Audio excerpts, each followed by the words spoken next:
The portrayal of the feminist theory can be seen abundantly in classic literature.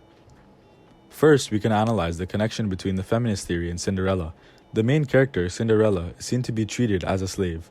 Although she should be considered a noble due to her father's reign as a lord, she is forced into playing the stereotypical role of women on how they should only be the housewife.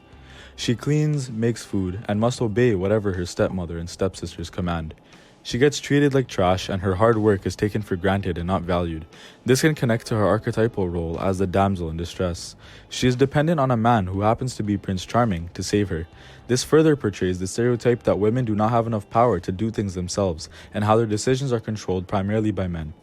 In the book, The Great Gatsby, by F. Scott Fitzgerald, there are two prominent characters who are victims. First, we have Daisy. Daisy is constantly being treated as an object where she has no say in any decisions that involve herself. Daisy is the wife of a very wealthy man named Tom. Although they have a child, Tom is actually having an affair with another female named Myrtle. Whenever he needs his sexual desires fulfilled, he just leaves Daisy and goes to Myrtle instead. And then we have Gatsby.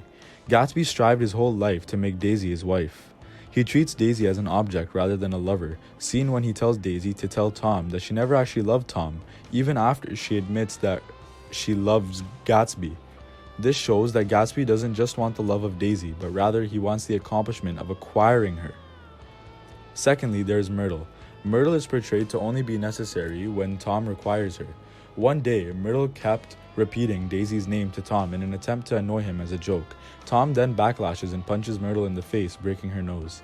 After reading this scene, we can really see how Tom does not care for Myrtle at all. Not only did he abuse her, he also did not feel any remorse whatsoever. This portrays Myrtle to be a toy that Tom can do whatever he pleases with. Macbeth.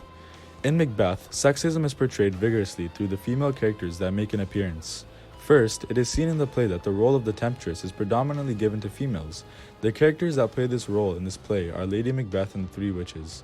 As mentioned previously, in fairy tales, females are mostly portrayed as the helpless damsels. But in Macbeth, we can see that the females are mostly portrayed to be an evil force that misguide Macbeth into doing horrible deeds.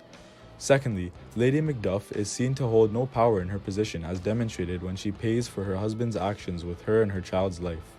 From this, it can be learnt that since Lady Macduff holds no power, she has no say in the fate of her and her child, even when it comes to their lives. It also shows that Macduff has no care of his wife's opinion, and as he did not even try to consult her before leaving her and their child alone.